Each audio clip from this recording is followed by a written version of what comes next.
Dice Lucas capítulo 1, verso 57. Cuando a Elizabeth se le cumplió el tiempo de su alumbramiento, dio a luz un hijo. Recordemos que Elizabeth era una anciana, estéril. La palabra que se usa en el hebreo para estéril es acará, que significa desarraigada. Era considerada por la gente una persona sin raíz en la tierra, porque una vez que ella muriera desaparecería por completo, no perviviría en sus hijos. Era una desarraigada. ¿Qué hemos dicho ya? La gente pensaba, como hasta la fecha sucede, que si te enfermaste, te ocurrió algo malo, seguramente Dios te está castigando. Pero Dios no estaba castigando a Elizabeth.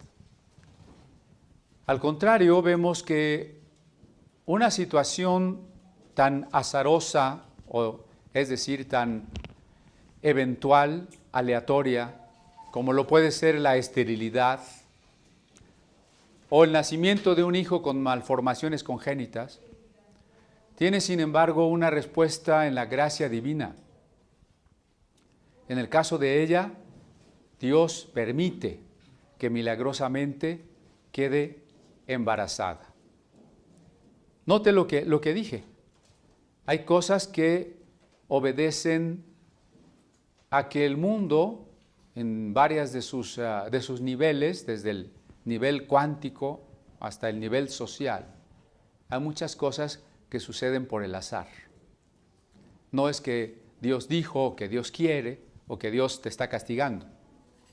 Si te asaltan, no es que Dios te está castigando. Si te secuestran, no es que Dios no te cuida y ya se olvidó de ti. Son cosas que nos pueden pasar aleatoriamente a todos. Lo interesante es que Dios puede actuar positivamente. Recuerde cuando los discípulos le preguntaron a Jesús por un hombre ciego de nacimiento. ¿Quién pecó? ¿Este o sus padres? Estamos en esa búsqueda de significado de por qué pasan las cosas, ¿no? Y luego la gente dice, todo pasa por algo. Parece una frase maravillosa, pero no dice nada. Todo por algo, pues no dije nada, ¿no? Y entonces hay quien piensa, bueno, tal vez si te va mal o bien, es porque en otra vida, pensando en las reencarnaciones, hiciste algo y ahora lo estás pagando, ¿no? Eso no es más que el intento de encontrarle un sentido a lo que pasa. Un teólogo del siglo II llamado Orígenes pensaba que en el cielo nosotros ya habíamos pecado u obedecido a Dios y que las circunstancias en las que nacimos aquí en la tierra, la familia que nos tocó y todo lo que vivamos es consecuencia de una decisión previa al haber nacido en esta tierra, ¿no? Pero la Biblia no dice nada de eso. Hay cosas que no tienen significado y hay que aceptarlas, ¿sí? Lo que hay que aceptar es la fe. Y la fe es el coraje, es la certeza de que estando en un mundo sujeto a la temporalidad, a la muerte, al azar, a la violencia, Dios está con nosotros. Y por eso, aunque Elizabeth hubiese sido estéril por la razón que usted quiera, lo importante es que Dios actuó, Dios se manifestó y Dios le permitió embarazarse y dejar de ser una acará, una desarraigada. Y ahora asistimos ya, después de 9 meses, al parto, al nacimiento de un gran personaje que nosotros en la historia de la cristiandad conoceremos como Juan el Bautista. Cuando oyeron los vecinos y los parientes que Dios había engrandecido para con ella su misericordia, se regocijaron con ella. Es decir, aquellos que la habían ofendido, aquellos que se habían burlado de ella porque no podía tener hijos, ahora tienen que sorprenderse ante el milagro divino y alegrarse con ella. ¿No había dicho María, y está registrado unos versos más arriba, en su profecía precisamente, que Dios hace que la estéril habite en familia, que el rico sea humillado y el pobre sea levantado, el pobre, todo tipo de necesitado. Por supuesto, el marginado, el perseguido, el preso injustamente, el enfermo, el anciano, el rechazado, el endemoniado. Dios tiene una preocupación especial por los que sufren. Después, al octavo día, se reunieron para practicar la circuncisión. Hasta la fecha así se acostumbra, al menos en el judaísmo ortodoxo. Viene el rabino que ha de cortar el prepucio del cuerpo del pene para practicar la circuncisión. Y de esa manera se simboliza que ese niño es miembro del pueblo elegido, que con ese signo, con esa operación, se da a entender que ese niño es participante del pacto con Dios. ¿Qué origen tiene esto de la circuncisión? Bueno, no es el tema, solo lo digo muy rápidamente. La circuncisión la practicaban los egipcios antes que los hebreos. Seguramente fue una influencia cultural, solamente que los hebreos le dieron un nuevo sentido. Esta que es una operación ante todo de tipo profiláctico, es decir, higiénico, fue tomada por los hebreos como una señal del pacto. Por supuesto que está mencionada en el Génesis, pero es probable también que los relatos del Génesis de esa parte sean más tardíos. Lo que sabemos con certeza es que después de la transmigración a Babilonia, el judaísmo de Esdras vio la importancia de subrayar algunas prácticas que hicieran pervivir al pueblo judío en medio de la diáspora, en medio de la vida en un pueblo pagano. Las prácticas que a partir de Esdras tomaron una importancia radical fueron guardar el sábado, la fiesta de la Pascua y la circuncisión. Los antiguos adoraban al falo como una divinidad de la vida, obviamente de la fertilidad. Pero el judío lo consideró una fuente de la vida, pero no una divinidad. En el libro de los Proverbios se habla, por ejemplo, al hombre y a su esposa del manantial de la vida, refiriéndose al órgano masculino. Y luego ese órgano masculino debe ser limpiado, debe ser cortado el prepucio para poder manifestar claramente la salida de la vida sin más estorbos ni obstáculos. Cuando llegamos al tiempo del cristianismo, las cosas cambian. El cristiano no es cristiano porque nació físicamente en una familia cristiana. El judío es judío porque nació físicamente en una familia judía, ¿no? En el caso de los judíos que tienen un padre gentil, dice las tradiciones judías, si la madre es judía, el hijo es judío aunque el padre sea gentil, ¿no? Si la madre es gentil y el padre es judío, no sabemos si el hijo sea judío. Eso dicen ellos, ¿no? Pero bueno, lo que estoy diciendo es que el judío nace físicamente como judío de otro judío. El cristiano no nace físicamente. Es decir, con el nacimiento físico usted no nació como cristiano. Para ser cristiano usted tiene que tener un nacimiento espiritual, del cual habló Jesús. Es necesario nacer de nuevo. Y si no somos cristianos por un asunto físico, entonces no hay cristianos reales por tradición. Es decir, yo soy cristiano porque mis papás eran cristianos, porque mis abuelitos eran cristianos, soy un cristiano de tercera generación, de cuarta generación.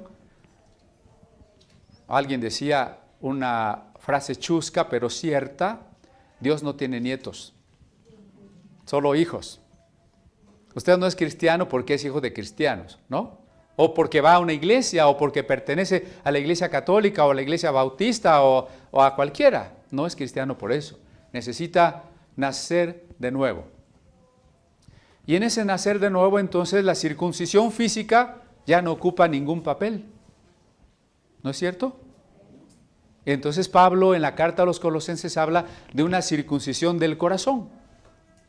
Así como el órgano masculino representaba la fuente de la vida, el corazón representa la fuente de la vida. Por eso dice, guarda tu corazón sobre toda cosa que cuidas, porque de él mana la vida, ¿no? Del corazón sale la vida. ¿Y qué le llama Pablo? ¿O a qué le llama circuncisión del corazón? Dice, a que Dios quite de nosotros el hombre viejo, la naturaleza carnal, que estemos circuncidados espiritualmente. Y entonces ahí también se involucran las mujeres, ¿no? Dios en nuestro corazón quita el viejo hombre y nos deja el corazón de la nueva criatura listo para vivir la vida de Dios. Sin embargo, hubo también cristianos, o sobre todo discípulos de los fariseos, que desde el tiempo de los apóstoles opinaban que además de ser cristiano había que circuncidarse físicamente para que se guardara la ley. Porque sí, Cristo vino a salvarnos, pero nosotros también tenemos que poner nuestra parte. ¿Está de acuerdo conmigo? No. Ellos decían que Cristo murió por nosotros, pero nosotros teníamos que poner nuestra parte, guardar la ley. Y para guardar la ley, el primer paso es circuncidarse. Y ahora yo le vuelvo a preguntar, ¿Cristo murió por nosotros para salvarnos? ¿Tenemos que poner algo de nuestra parte? No, es gracia. Nosotros solo tenemos que aceptar. Eso se llama la fe. Pero la fe no es una obra. Es una aceptación de la obra de Dios, no de las obras nuestras. Y entonces Pablo y los apóstoles tuvieron grandes discusiones con aquellos que pensaban que deberíamos seguir practicando la circuncisión hasta que la iglesia llegó a una conclusión. Los cristianos no necesitan circuncidarse porque no se salvan por el cumplimiento de la ley. Si alguien es judío y por costumbre, por cultura, quiere circuncidarse o circuncidar a su hijo, pues que lo haga, no pasa nada. Pero si un no judío o incluso un judío piensa que lo hace para salvarse, entonces está rechazando la gracia. Todo lo que pongamos para salvarnos, de nuestra parte, implica un rechazo de la gracia. Porque la gracia es un regalo, como tal es gratis, es inmerecido. Y si yo en vez de un regalo quiero pagar un precio, quiero poner algo para salvarme yo mismo, ¿qué estoy haciendo entonces? Estoy implicando que la muerte de Cristo no es suficiente. Son excluyentes la gracia y mis esfuerzos en relación con la salvación, son excluyentes. O me salvó Dios por gracia, o me salvo yo por lo que hago, ¿no? Bueno, este es un panorama rapidísimo de lo que es la circuncisión, para regresar a nuestro punto. Juan, como un niño judío, debe ser circuncidado al 8º día, porque los antiguos se habían dado cuenta que es el tiempo en que el niño sangra menos. Más grande le va a doler más. Más pequeño todavía no puede coagular correctamente. Pero eso es una mera experiencia de varias generaciones, no tiene nada de milagroso, ¿sí?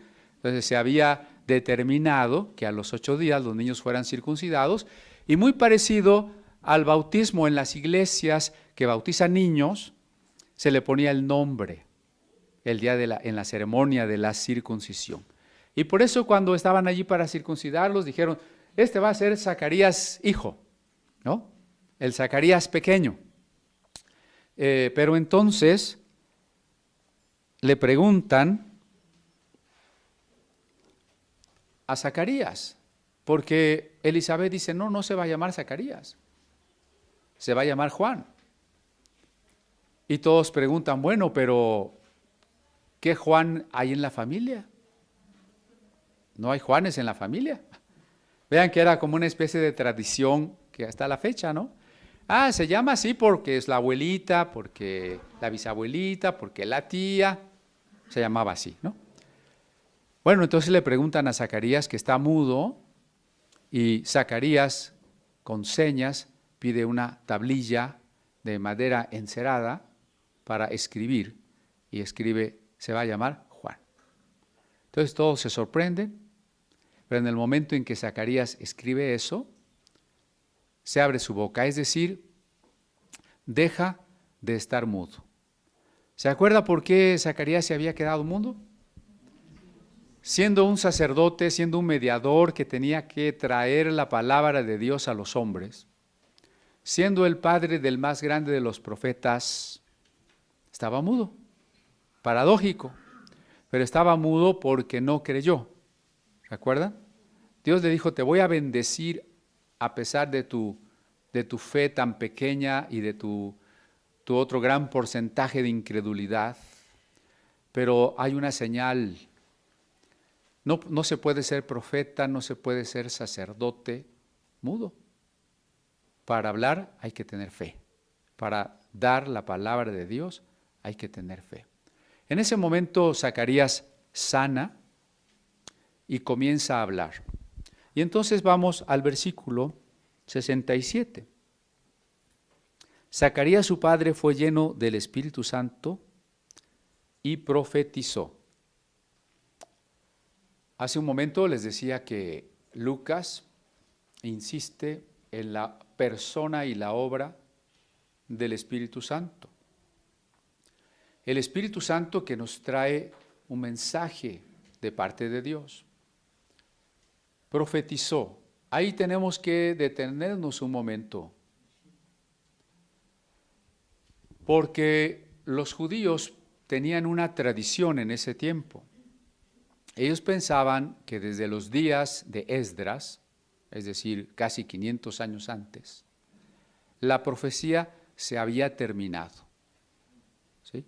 Frente a una concepción más piadosa que de historia crítica, los judíos de ese tiempo pensaban que lo que hoy llamamos Antiguo Testamento, o que en el ámbito hebreo judío se llama la Tanaj, ellos pensaban que la Tanaj se había terminado de escribir en tiempos de Esdras y por tanto ya estaba cerrada y ya no había más profecía.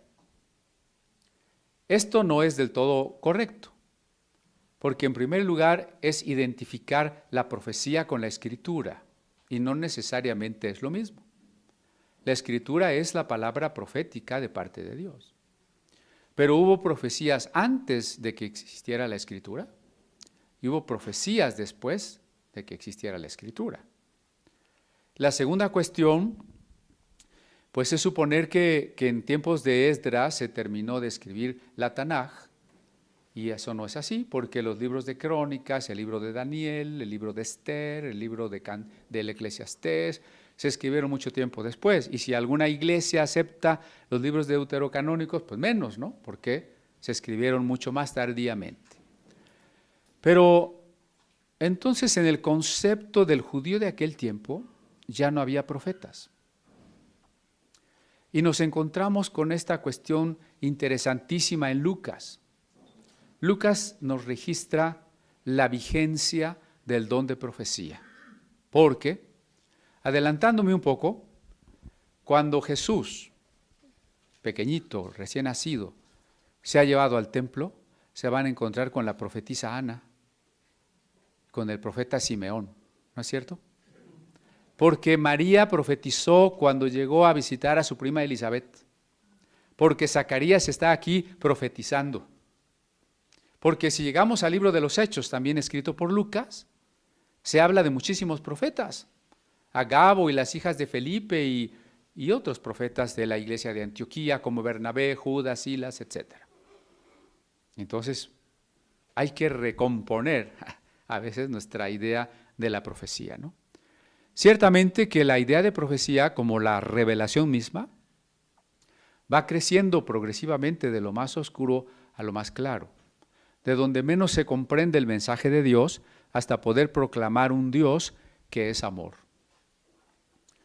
La profecía empieza en tiempos antes de los hebreos. Desde las religiones muy antiguas se buscó siempre formas de adivinación, como la astrología. Querer ver en las estrellas los poderes, los dioses, los principados, las potestades que rigen la vida de los hombres. También era frecuente tratar de adivinar escuchando el rumor de las hojas de los árboles sagrados, como los bosquecillos sagrados de los que nos hablan los libros de Reyes. Adivinar en la copa de vino, como ahora en los asientos del café, está registrado en Génesis allá, cuando José acusa a Benjamín de robarse la copa en que el Señor adivinaba, ¿no? El Urim y el Tumim, arrojar esas piedrecitas para tener un sí o un no de parte de Dios. La necromancia o la consulta a los muertos. Por supuesto, estas prácticas estaban prohibidas por la Biblia, ¿no? Son muy claras en Levítico, en Deuteronomio. Sin embargo, el rey Saúl va a buscar a la pitonisa de Endor para que le invoque a Samuel, que ya está muerto, porque Dios no le habla ni por Urim, ni por Tumim, ni por sacerdote, ni por profeta, ni por sueño, ni Dios no le habla. Y con esto nos encontramos el por qué desde los albores de la humanidad la gente busca la adivinación. Quisiéramos saber el futuro.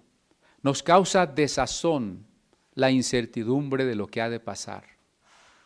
Queremos saber qué decisiones tomar porque no nos gusta la libertad, no nos gusta arrostrar las consecuencias, asumir lo bueno y lo malo de aquello que hemos de decidir.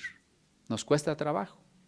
Y siempre hemos buscado darle la vuelta a la incertidumbre y a la dificultad de tomar decisiones a través de supuestas formas de adivinación. En Mesopotamia, que es el antecedente del pueblo hebreo, encontramos a adivinos que manejan estas cosas que les platico. Los primeros profetas de Israel, a veces la gente no los distinguía muy bien del vidente, de los milagros que se le pedían al profeta, pero nos encontramos en el siglo VIII antes de Cristo con los llamados profetas postreros o profetas que ya nos dejaron textos, ellos o sus discípulos. El primero de ellos, Amós, luego Oseas, Isaías, Miqueas, Jeremías y de ahí en adelante. ¿Qué encontramos en estos profetas? Esto es muy importante para no caer en una concepción pagana de la profecía.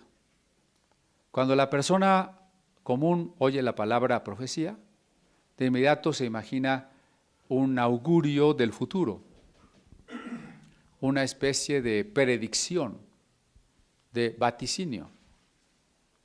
De acuerdo con los libros de los profetas que acabo de citar, de acuerdo con las cartas de Pablo, sobre todo a los Corintios, la profecía es ante todo otra cosa. La profecía es una invitación de Dios para reconciliarnos con Él. La profecía es una invitación de Dios para ser fieles a Dios como un Señor, como un esposo con el cual estamos en un pacto. Por eso cuando decimos que María profetizó, y lo estudiamos la semana pasada, vimos que María no está hablando en general del futuro, sino trayendo a la memoria ciertos pasajes de la Escritura que subrayan el hecho de que Dios, con su brazo extendido, que representa su poder para redimir, ha liberado a su pueblo escogido. Ahora, Zacarías profetiza, y profetiza también de una manera parecida. Recuerden que la profecía es además poema, y que el poema es canto, y que vamos a encontrar pensamientos paralelos como cualidad de la poética hebrea en este pasaje. Vamos a leer un poco de lo que dice Zacarías.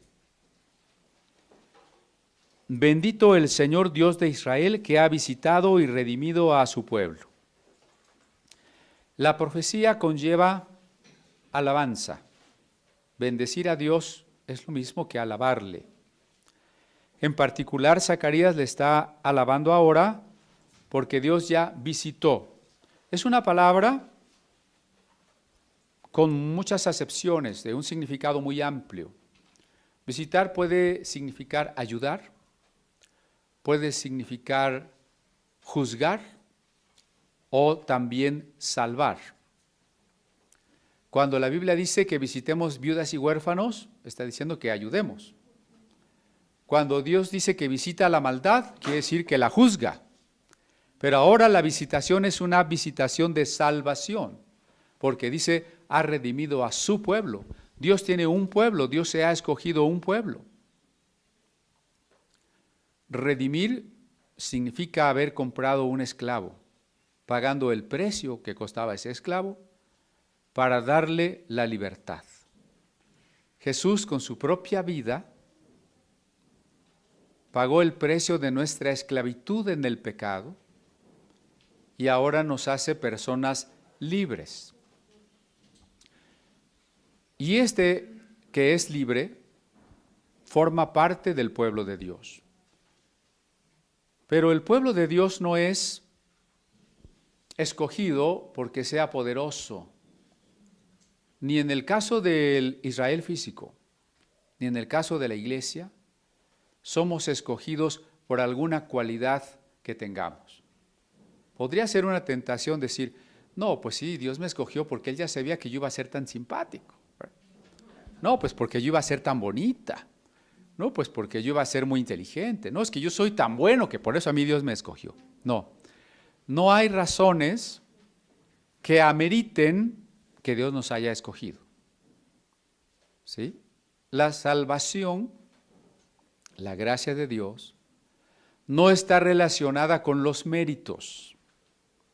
Ya les comenté que es toda una teología, sobre todo medieval, escolástica, la teología de los méritos. En la Biblia no hay teología de los méritos. Dios nos escoge sin mérito alguno. Por eso en el Deuteronomio dice Dios, yo te escogí como especial tesoro entre todas las naciones que están sobre la faz de la tierra, no porque ustedes son más numerosos que todas las naciones, los he escogido, pues ustedes son los menos de todas las naciones.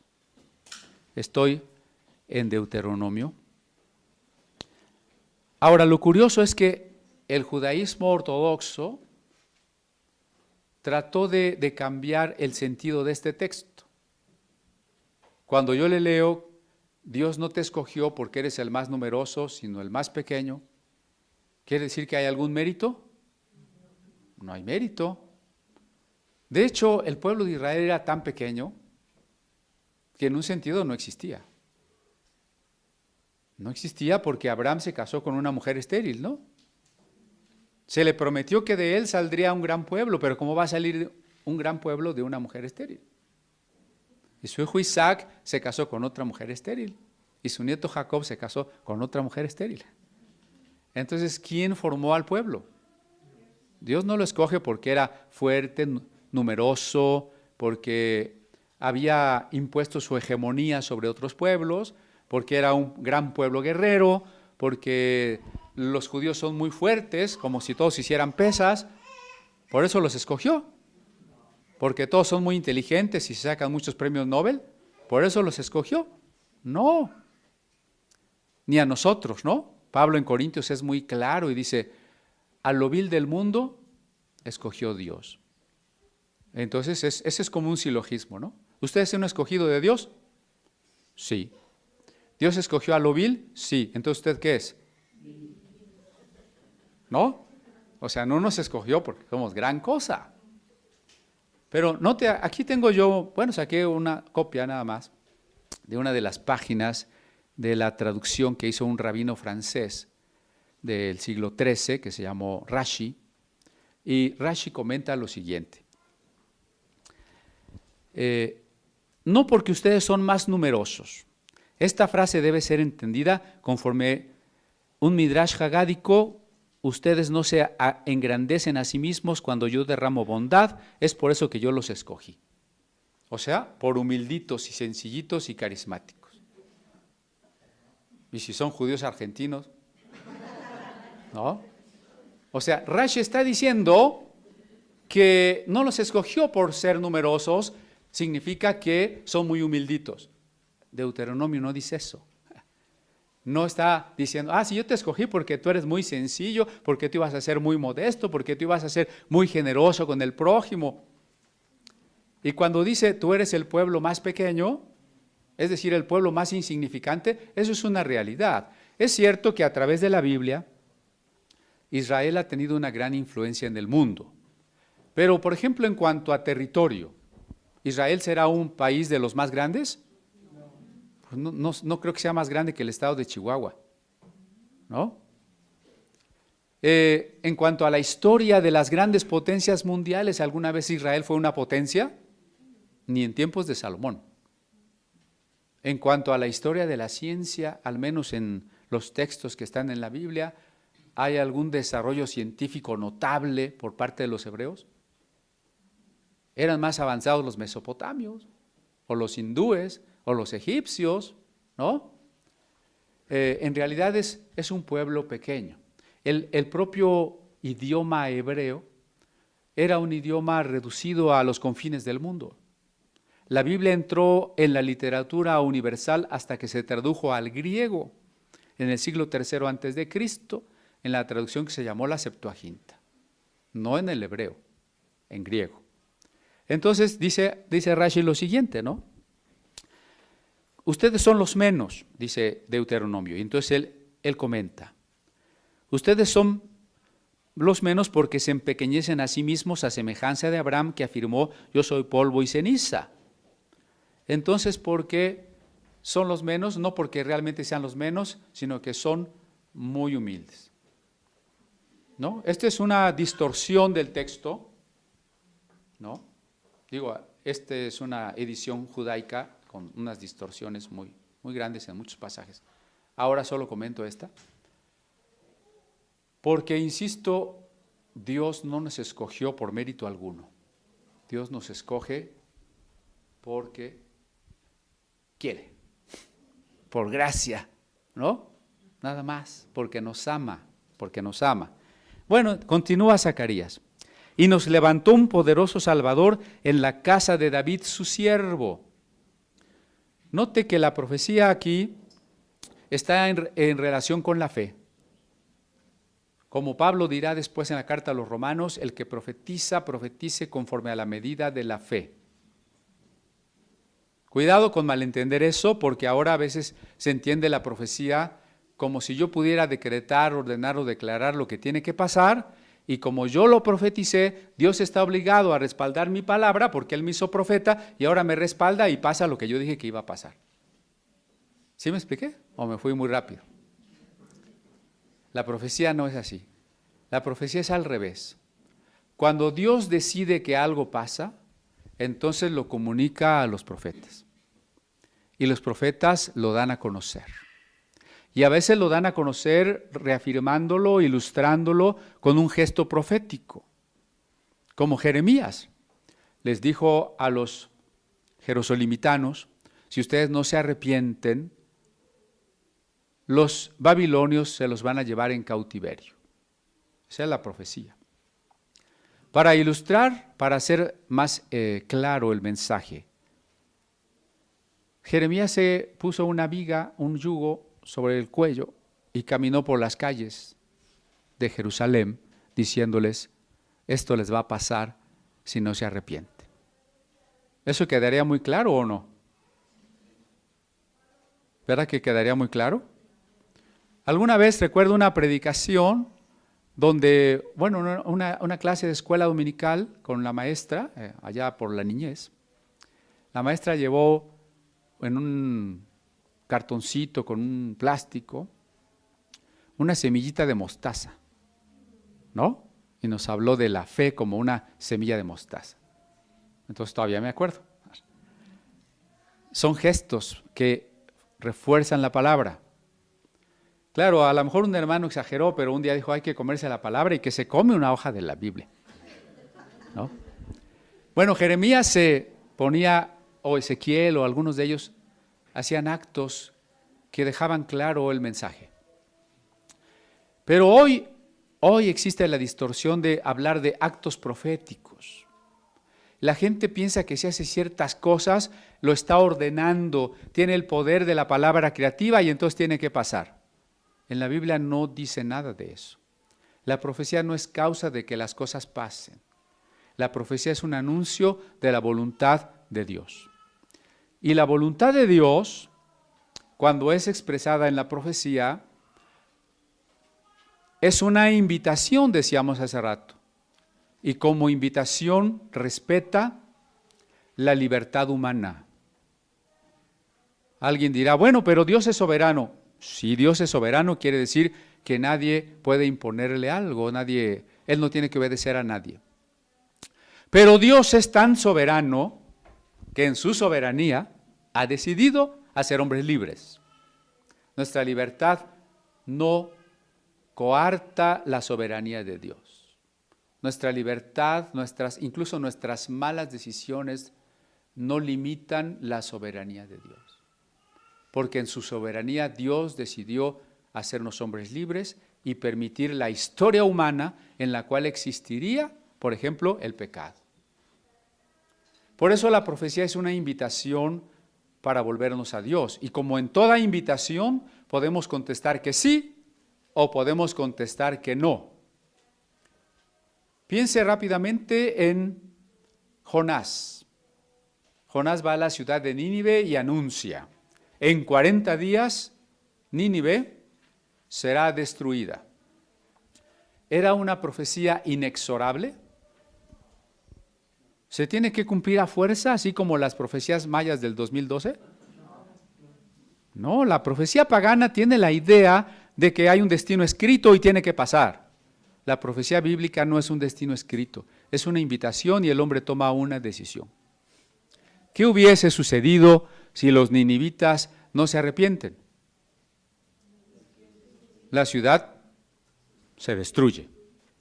Pero los ninivitas se arrepintieron, ¿y qué pasó? Pues la ciudad no se destruyó. La prueba de que la profecía no es fatalista, no es destino, sino invitación, es que el propio Jonás no sabía lo que iba a pasar. Jonás sí quería que Nínive se destruyera, eso es curioso, ¿no? Porque eran enemigos de Israel. Entonces él dijo: vengo a decirles que Dios va a destruir esta ciudad. Y por cierto que tuvo que ir a fuerzas, ¿eh? Acuérdense que él no quería ir, no porque le diera pena predicar, como algunos que son de la secreta y dicen, no, yo no predico porque me da pena, ¿verdad? A él no le daba pena, pero él no quería hablarles del perdón a los enemigos. Dios lo obligó a ir y ahí está Jonás predicando. Pero Jonás no sabe si la ciudad se va a destruir o no. No lo puede saber. Él dio una profecía, pero la prueba de que esa profecía no es ineludible es que él mismo no sabe qué va a pasar y se queda 40 días esperando. Pasan los 40 días y la ciudad no se destruye.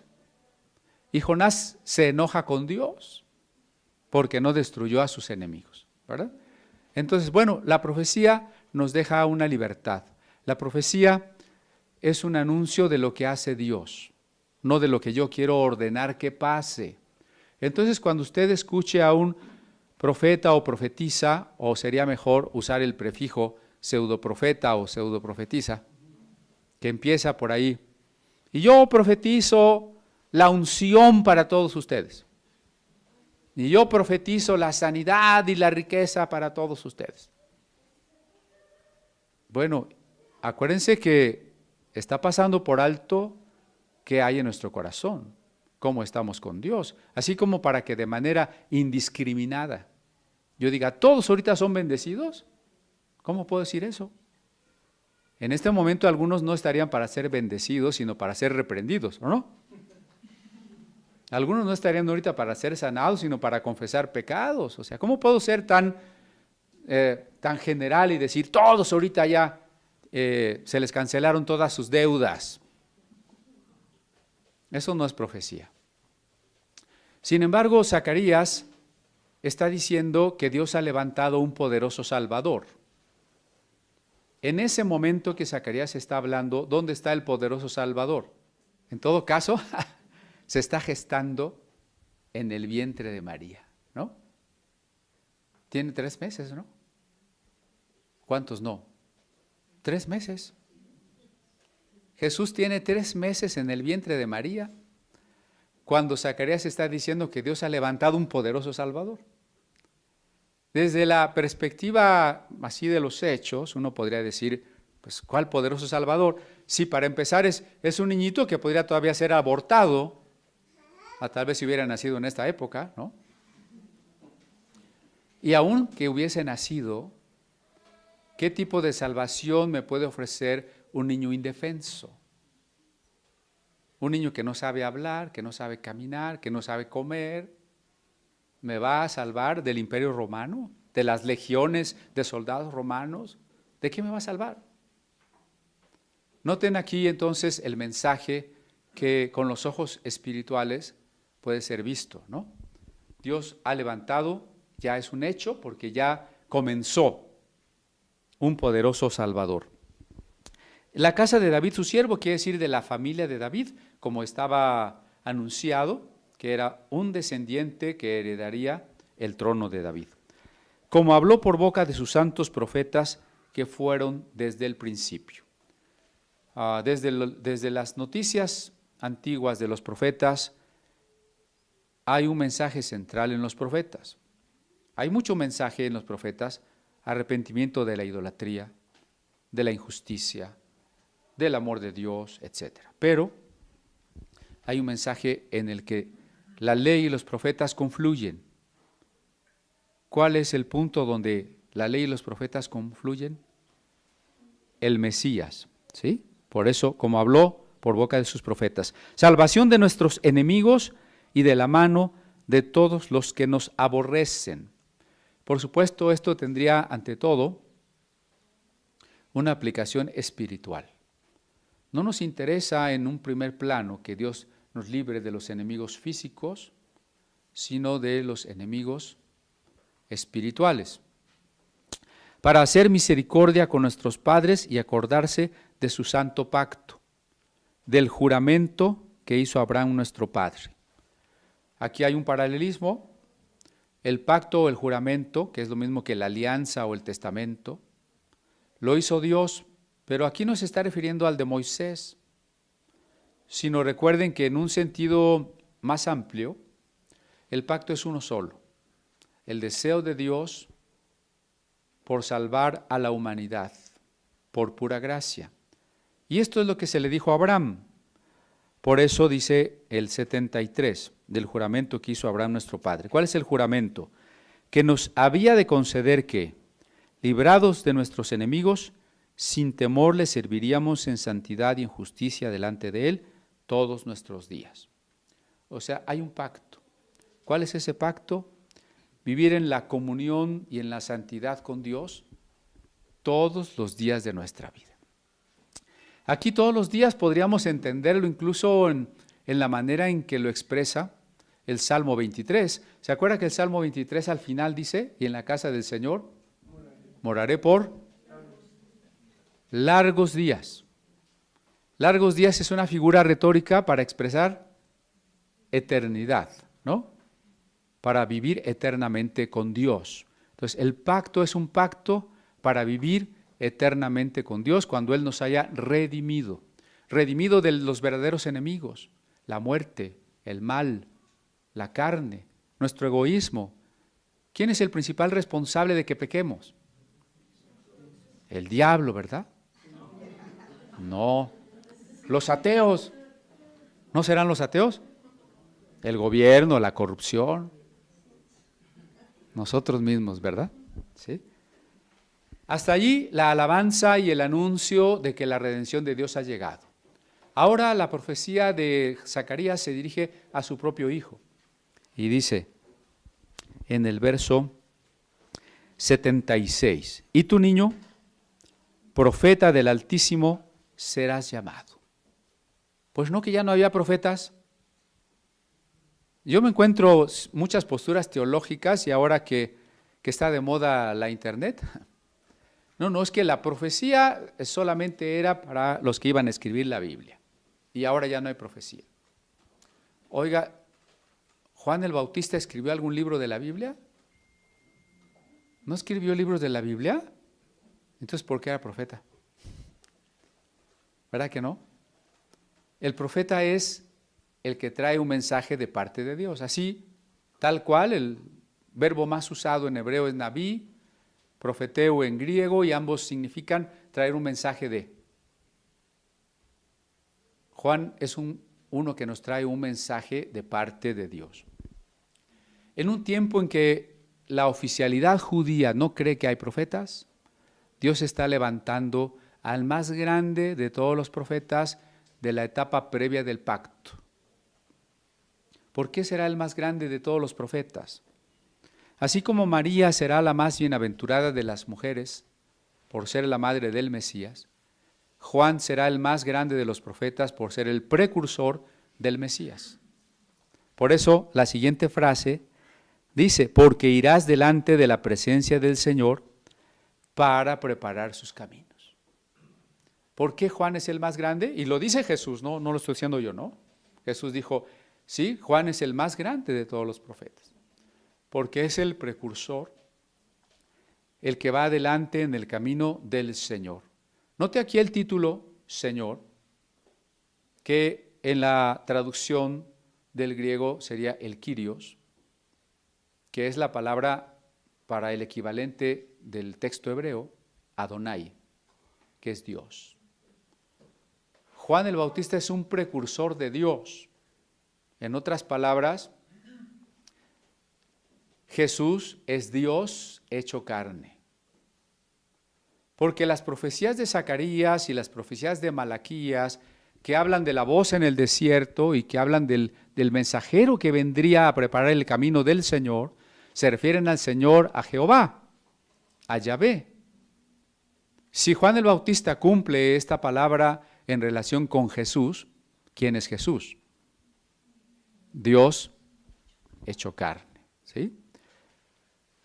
Bueno, acompáñeme a Zacarías 14, versos 3 y 4. Dice el verso 3, después saldrá Jehová y peleará con aquellas naciones como peleó en el día de la batalla. Y se afirmarán sus pies en aquel día sobre el monte de los olivos. ¿Quién pisó el monte de los olivos? ¿Quién ascendió desde el monte de los olivos? ¿No Jesús? ¿Y cómo le llama Zacarías? ¿Quién es el que viene y pone su pie en el monte de los olivos? Jehová. ¿Ve? O sea, Jehová, Dios, yo soy, se hace humano. Porque el verbo era Dios y el verbo se hizo carne y habitó entre nosotros. Me regreso a Lucas y continúa Zacarías, para dar conocimiento de salvación a su pueblo para perdón de sus pecados. Hay una salvación que ofrece Dios, pero no es solo una salvación temporal. En el tiempo de la escritura del Deuteronomio aún se pensaba en una salvación para esta vida. Castigos para esta vida, maldiciones para esta vida, bendiciones y riquezas para esta vida.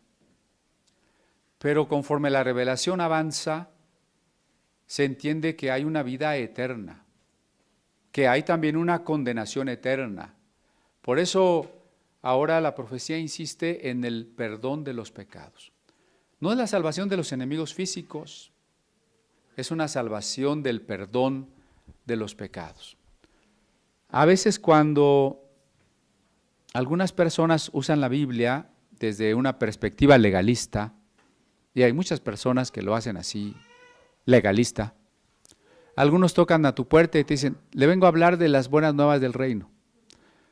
Oiga, qué interesante, ¿y cuáles son las buenas nuevas del reino? No saben que las buenas nuevas del reino son el perdón de los pecados. Y entonces yo aprovecho y les hago la pregunta, ¿y usted está seguro del perdón de sus pecados? No, estamos tratando. Pues, si estamos tratando, vamos a fracasar. El perdón ha sido dado. Si yo estoy tratando de obtenerlo por lo que hago, no lo voy a obtener jamás. El perdón ya fue dado, Jesús ya murió, Jesús ya dijo, Padre, perdónalos. Dios ya envió a su Hijo, ya me perdonó. Ese es el mensaje, ¿no? El perdón de los pecados. Por la entrañable misericordia de nuestro Dios con que nos visitó desde lo alto la aurora. Aquí la aurora o el amanecer se refiere a Jesús, en la medida que tanto el sol de justicia, llamado a veces como el día de la salvación, simbolizando así la claridad en que el tiempo de Dios ha llegado, se refiere aquí al nacimiento de Jesús. Y esta misericordia por la que Dios ha enviado la luz, ha enviado el día, es un pasaje paralelo a Juan 3:16. ¿Qué dice Juan 3:16? Porque tanto amó Dios al mundo que dio a su Hijo, ¿no? Es exactamente lo mismo que dice aquí. Por su entrañable misericordia nos visitó desde lo alto la aurora, para dar luz a los que habitan en tinieblas y en sombra de muerte, para encaminar nuestros pies por camino de paz. Zacarías está, entre otras cosas, citando muchos pasajes de la Escritura, ¿no? Por ejemplo, esta última frase es de Isaías, y se refiere incluso a las naciones gentiles. Se refiere incluso a la razón de la elección de Israel, que ya habíamos comentado. ¿Para qué fue elegido Israel? ¿Para querer nada más a los judíos y rechazar a todos los demás? Fue elegido para hacer luz a las naciones, para que de allí viniera el Mesías, y entonces el Mesías fuese la luz para los que habitan en tinieblas y en sombra de muerte. El niño, ahora se refiere a Juan, el niño crecía y se fortalecía en espíritu, y estuvo en lugares desiertos hasta el día de su manifestación a Israel. Juan el Bautista, pues como todo niño, fue creciendo. Pero como ya se había anunciado que él estaba escogido desde el vientre de su madre, entonces sus padres tuvieron que educarlo como ellos eran temerosos de Dios, educarlo en el temor de Dios, en el amor a Dios. El temor a Dios, bien entendido, y el amor a Dios es la misma cosa, ¿no? Porque también Rashi por ahí quiere hacer una diferencia. Pero los profetas en la antigüedad se vestían con una ropa de pieles. Así, por ejemplo, Elías. Zacarías en una de sus profecías dice que los falsos profetas se avergonzarán de haber vestido la ropa de pieles. Juan se va a vivir al desierto. Tal vez quedó sin padres desde muy joven. ¿Recuerdan que sus padres ya eran ancianos? Se fue a vivir al desierto de Judea. Precisamente en ese desierto está, entre otros lugares famosos, la zona de Qumran, donde vivían muchos judíos de la rama esenia, judíos que consideraban al judaísmo oficial y al sacerdocio de Jerusalén un pueblo apóstata. Ellos tenían otras prácticas diferentes, tenían otros libros sagrados además de la ley y los profetas. Y de estos judíos tan interesantes estaremos hablando en relación con Juan el Bautista. ¿En qué se parece Juan a los grupos qumramitas, a los grupos del desierto? ¿En qué se distingue? Pero por lo pronto este Juan, al igual que los grandes profetas como Moisés o Elías, se va a vivir al desierto y se viste con el manto de los profetas. Y a la vez que es hijo de un sacerdote, Dios le ha llamado a otro oficio, como a Isaías y a Jeremías, que también fueron sacerdotes. Les llama Dios además al oficio profético, con ello simbolizando a la iglesia. ¿A qué nos ha llamado Dios a nosotros? A ser sacerdotes y profetas. Simbolizada la iglesia en el Apocalipsis como los dos testigos, el sacerdote y el profeta. En este sentido, somos un poco como Juan, solo en este sentido, ¿no? Nosotros tenemos que anunciar a la gente, aquel que puede venir a sus vidas para transformarlos. Tenemos la tarea de llevar una palabra sacerdotal y una palabra profética. Y Dios, de esto tenemos que hablar también con más amplitud, nos hará pasar por la escuela del desierto. El desierto es una escuela, es un quebrantamiento, es un bautismo que prepara a los que han de servir a Dios. Entonces, todos estos temas están por delante en la persona de Juan el Bautista, pero vamos a continuar en las siguientes semanas, ¿no? Bueno, muchas gracias.